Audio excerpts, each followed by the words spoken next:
सजयति हरिवंशचन्द्रनामोच्चार वर्धित सदा सुबुद्धि रसिक अनन्य प्रधान सतु साधु मंडली मंडनो जयति श्री राधा वल्लभो जयति श्रीहित हरिवंश चंद्रो जयति श्री वृंदावनो विजयते सर्वभक्त चरण कमलेभ्यो नमो नमः।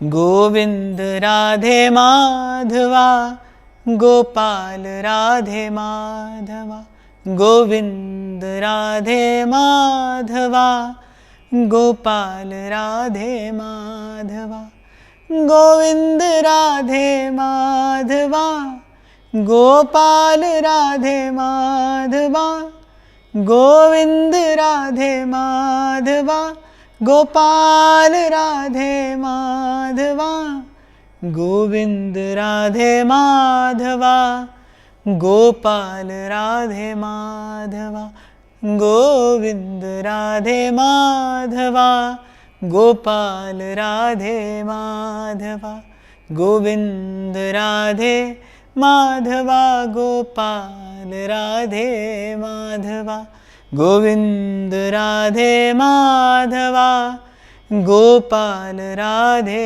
माधवा। श्री सद्गुरु चरणारविंदो जयति। श्री हरिवंश प्रणाम।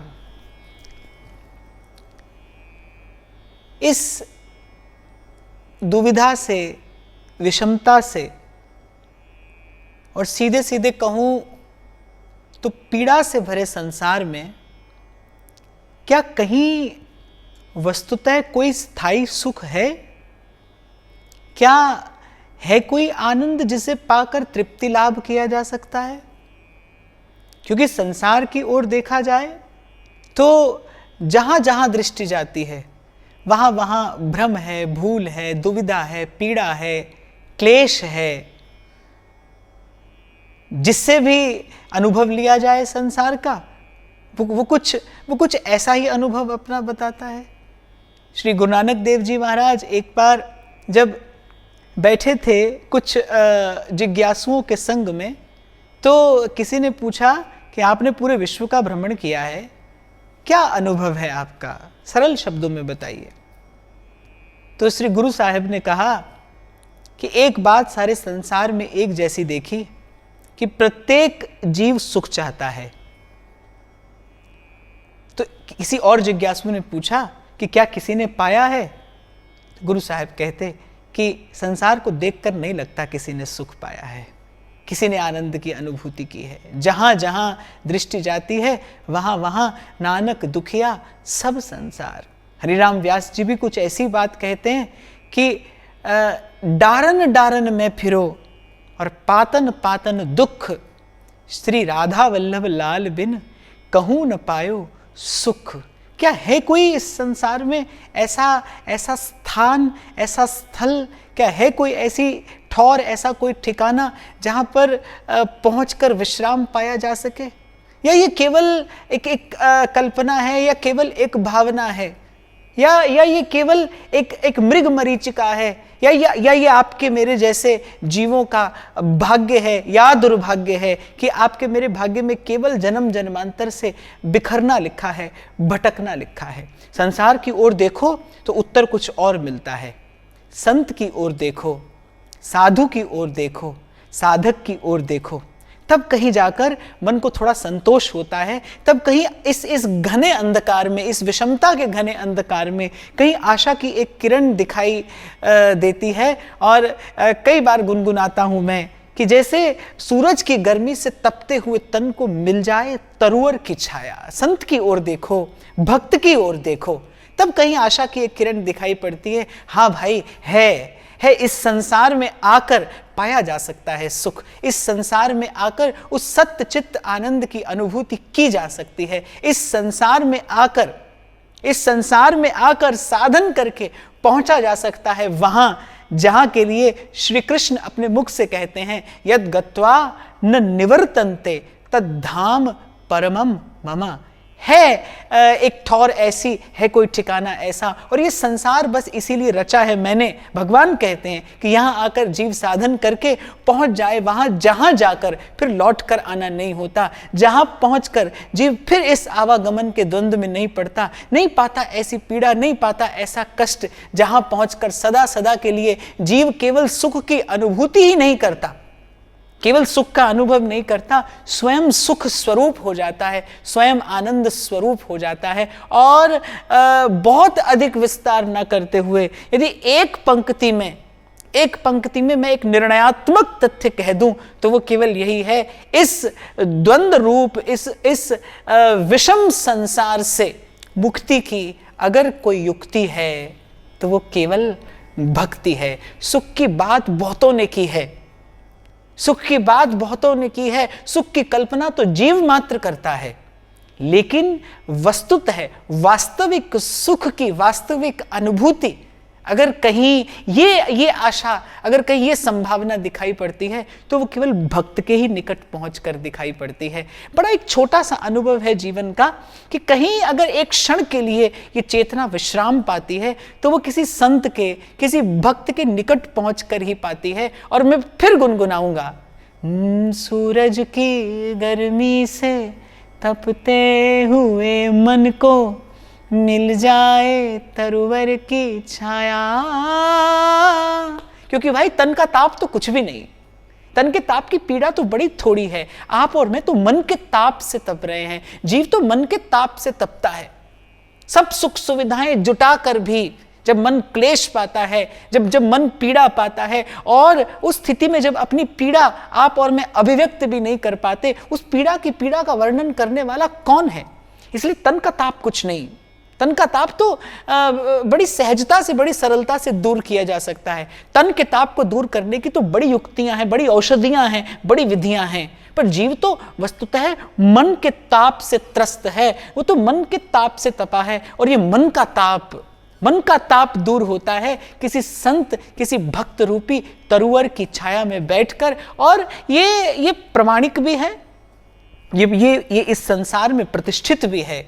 और आपके मेरे सौभाग्य से ये प्रकीर्तित है इस संसार में कि इस संसार से मुक्ति की युक्ति केवल भक्ति है, केवल भक्ति है, केवल भक्ति है।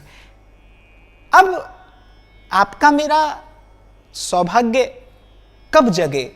जब मन विश्वास कर ले, जब इस भाव में, जब इस सिद्धांत में, जब संतों के इस वचन में श्रद्धा हो जाए। ये निर्भर करता है, किसी पर अहेतु की कृपा हो सकती है और किसी को जन्म जन्म भटकना पड़ सकता है। पर भाई एक बात मान लीजिए, एक बात को गांठ बांध लीजिए कि जहां जहां दृष्टि जाएगी, जहां लगी गोचर मन जाई।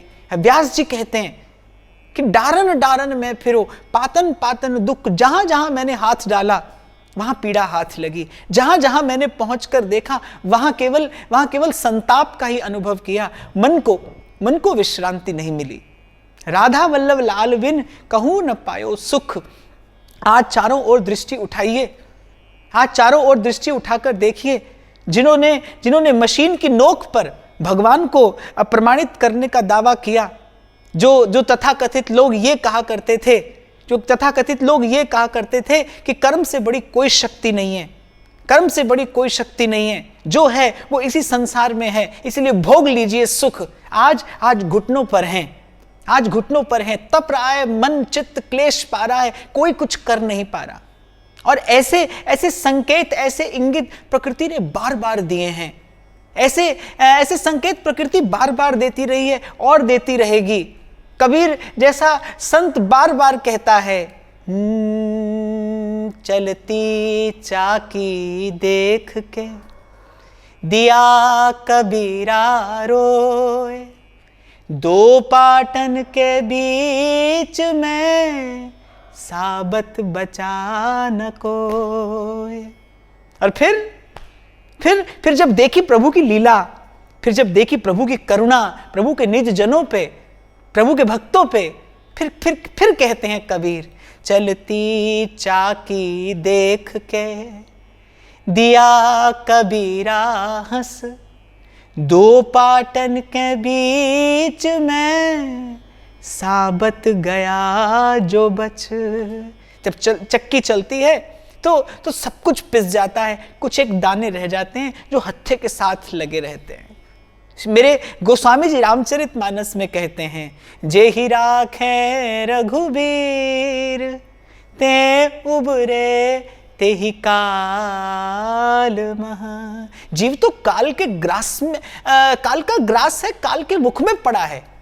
स्वामी हरिदास जी महाराज कहते, काल फिरो सर सांधे, आज मैं और कल आप, आज मैं और कल आप, यही काल की गति है। कितनी बार आपने मैंने जन्म लिया, कितनी बार आप और मैं मरे, कौन जानता है, किसे स्मरण है, किसके पास गिनती है। और अनादिकाल से ये काल का चक्र कुचक्र दुष्चक्र चल रहा है और आप और मैं इसी चक्की में पिस रहे हैं। कोई बचता है अगर तो वो जिसे संजीवनी बूटी पिलाता है सदगुरु। हम ना मरे मरी है संसारा, हमको मिला जियावन हारा, हम ना मरे मरी है संसारा। और युग युगांतर कल्प कल्पांतर जन्म जन्मांतर के इस ताप से तपे मन को, इस त्रस्त मन को, इस दग्ध चित्त को अगर यहाँ कोई शीतल छाया उपलब्ध है तो वो केवल भक्त की शरणागति है, वो केवल भक्त की चरण शरण है। फिर दोहराता हूं मैं अपनी बात, इस विषमता से भरे, इस पीड़ा से भरे, इस दुख से भरे संसार से मुक्ति का अगर कोई एक उपाय है तो वो भक्ति है। आप आज मान लीजिए तो भी भक्ति है, आप सहस्त्र जन्मों के पश्चात मानिएगा तो भी उपाय भक्ति ही होगा।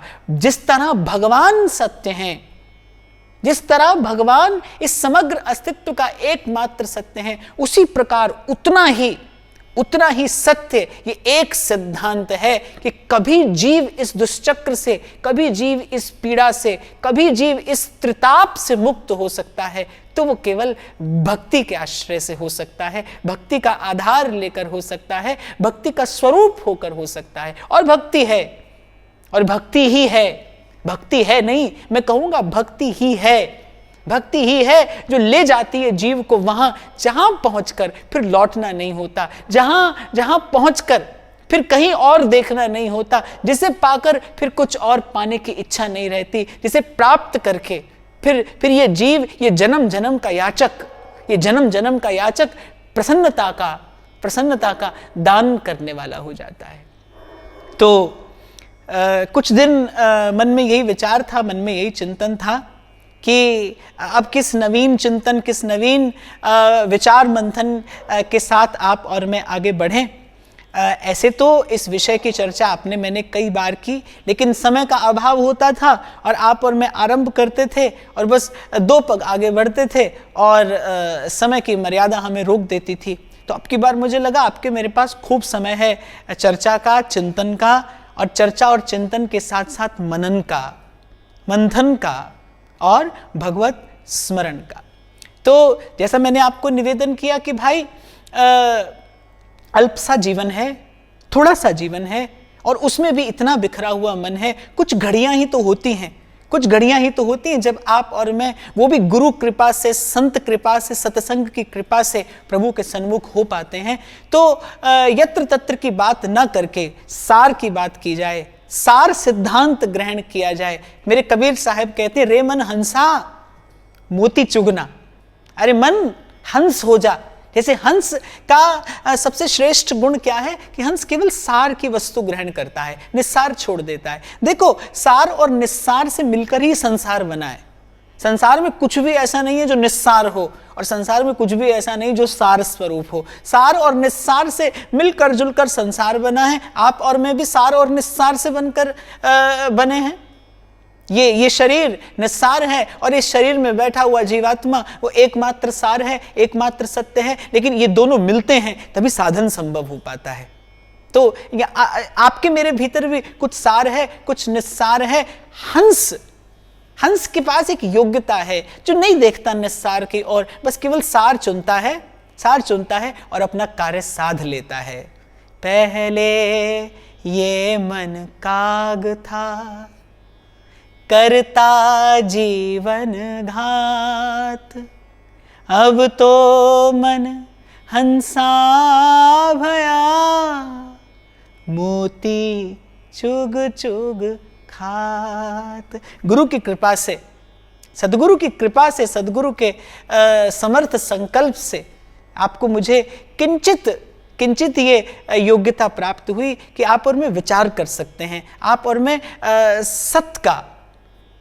मैं सत्य चित्त आनंद का चिंतन कर सकते हैं, भजन कर सकते हैं, स्मरण कर सकते हैं। तो विचार आया मन में कि यत्र तत्र की बात न करके सीधे सार वस्तु ग्रहण की जाए और त्रिकाल में इस समग्र अस्तित्व की सार वस्तु कोई है, अगर ग्रहण करने योग्य कुछ है, अगर धारण करने योग्य कुछ है तो संत स्पष्ट कर देते हैं। संतन मथ निर्णय कियो, श्रुति पुराण इतिहास, भजवे को दोई सुघर, कह हरि दास। या तो भगवान और या भगवान के भक्त, भगवान आपकी मेरी पहुंच से दूर हैं, भगवान आपकी मेरी पहुंच से दूर है। भगवान के भक्तों की करुणा है कि वो अस्मदादि जीवों पर कृपा करने के लिए, हम तो उन तक भी नहीं पहुंच सकते, वो आप तक और मुझ तक पहुंच जाते हैं। सदा सदा भगवान अपने श्रीमुख से कहते तदात्मानं सृजाम्यहम्, सदा सदा से भगवान हम जीवों पर कृपा करके, करुणा करके, अनुग्रह करके, कभी आचार्य के रूप में, कभी संत के रूप में, कभी भक्त के रूप में, कभी किसी भावुक के रूप में प्रकट होते आए हैं।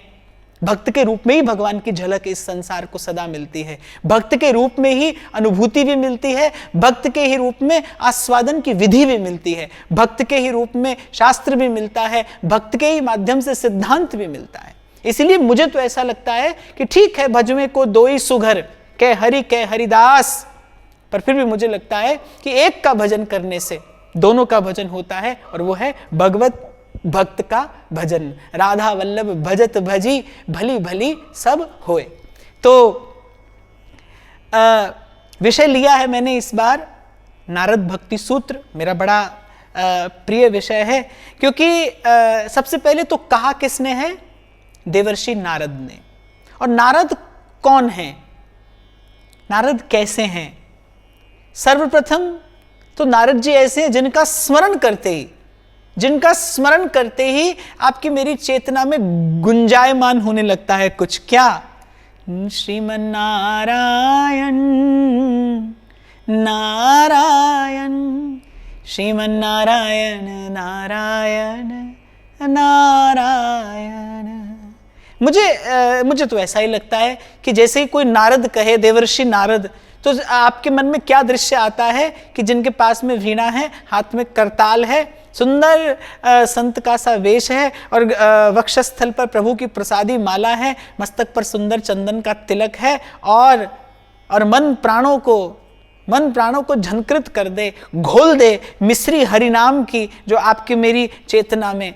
ऐसे नारद जी, ऐसा स्वर उनका, भजमन नारायण नारायण, भजमन नारायण नारायण नारायण, हरि नारायण नारायण, श्रीमन नारायण नारायण नारायण।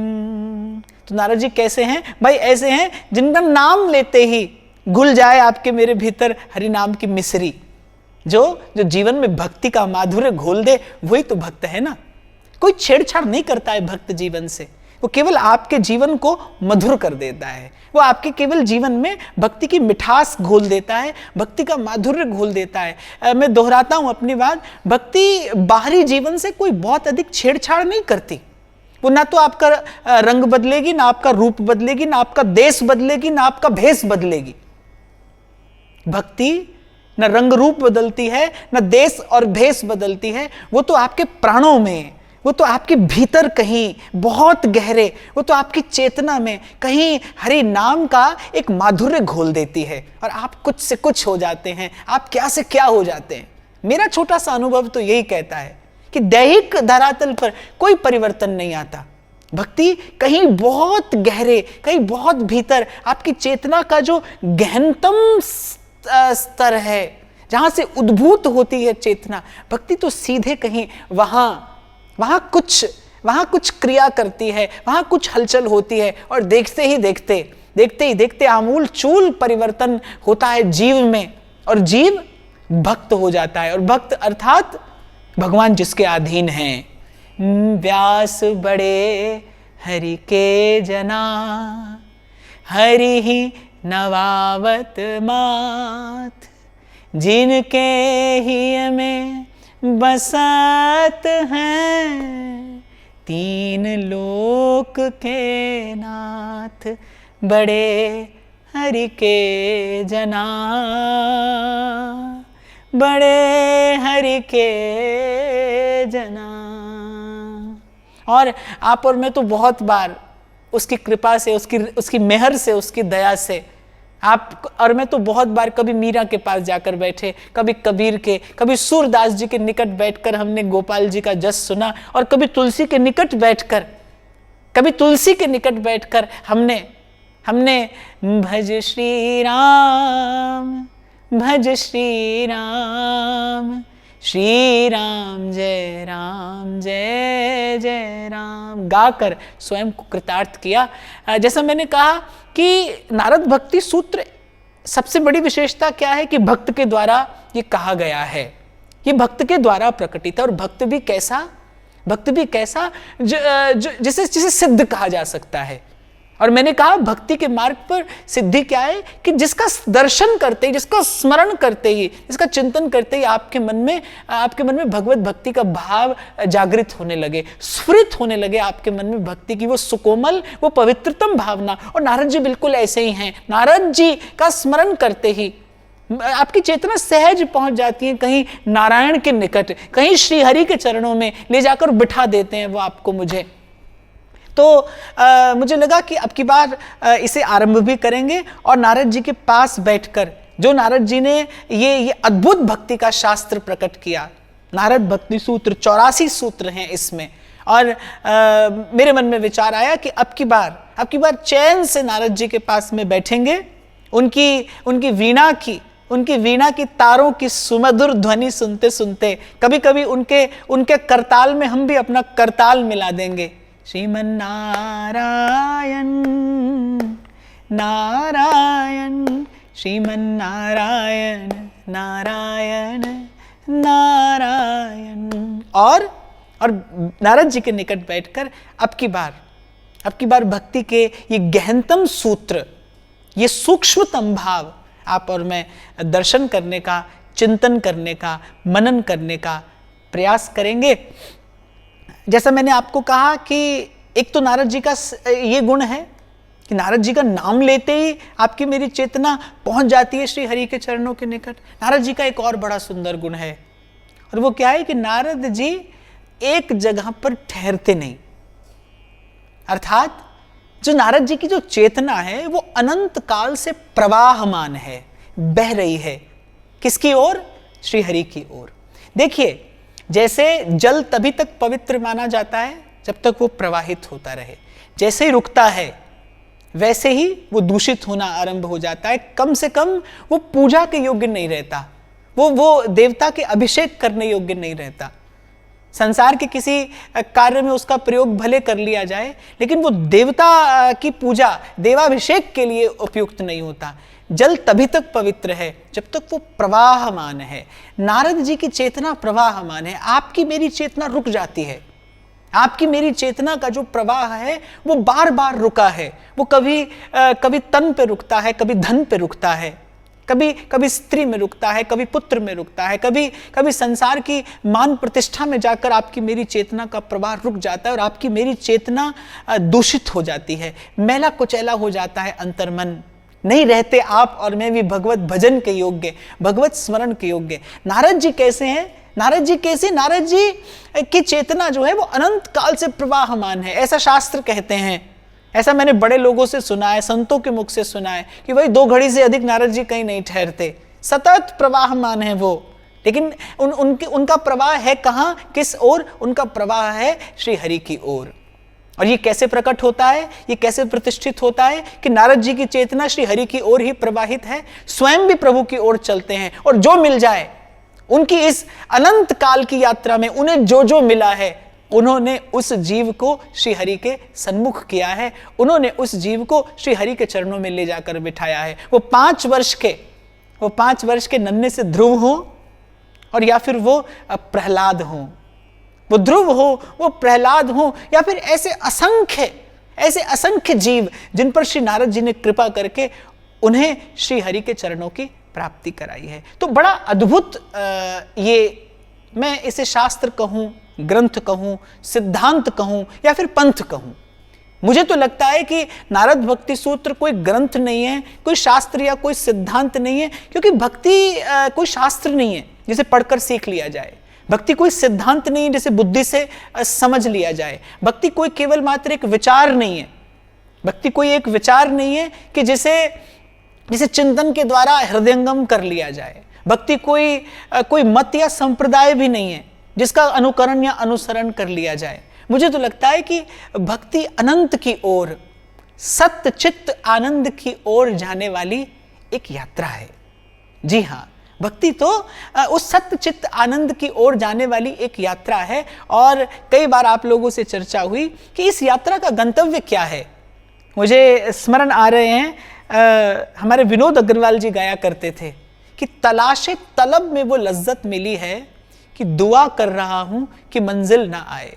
नारद जी को देखकर मुझे ऐसा लगता है कि भाई भक्ति का विश्राम कुछ नहीं होता, जैसे प्रेम का कोई अंत नहीं होता ना आदि ना अंत, विलास करे दो। प्रेम का जैसे कोई आदि भी नहीं है और प्रेम का कोई अंत भी नहीं है, ऐसे भक्ति का भी कुछ अंत नहीं होता। भक्ति का भी कोई विराम या विश्राम स्थल नहीं है। भक्ति तो अनंत की ओर, अनंत काल तक चलने वाली एक यात्रा है। और यही भक्ति की विशेषता है, यही भक्ति की सर्वोपरिता है कि इस यात्रा में ही इतना आनंद आता है कि पथिक कभी थकता नहीं, यात्री को कभी श्रम नहीं होता। जैसे जैसे एक पग वो आगे बढ़ाता है, जैसे जैसे वो प्रभु की ओर आगे बढ़ता है, ऐसे ऐसे उसका सुख, उसका रस, उसका आनंद बढ़ता चला जाता है। और वो भी कहता है, तलाशे तलब में वो लज्जत मिली है, दुआ कर रहा हूं कि मंजिल न आए। अरे चलने में इतना सुख मिल रहा है, चलने में इतना आनंद है। आपके साथ मैंने शायद हजारों बार अपने मन का यह अनुभव साझा किया। मुझसे कभी कोई प्रश्न करता है कि क्या आपको मिल गए प्रभु, तो मैं कहता हूं मुझे कोई शीघ्रता नहीं है। अभी तो मन प्राणों में वो परम सुखमयी पीड़ा भरकर